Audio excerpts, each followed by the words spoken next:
Po, isa na naman po ang sumuko kay Lalamog.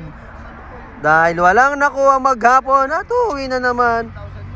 Uuwi sa pamilya na wala man lang dala kahit 5. Marami naman booking, pero di makakuha. Kasi yung account din.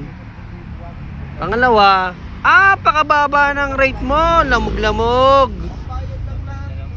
Lalamog talaga to. Lamog ka na. Yan na, uwi na naman yung isa.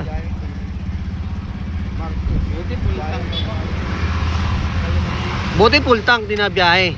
Maghapon na nandito, tambayan. Naghintay ng booking, paluwas, walang nakuha.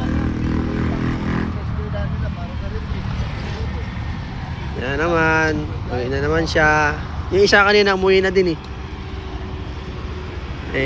malamang nito, pag-uuwian na to lahat. Oh?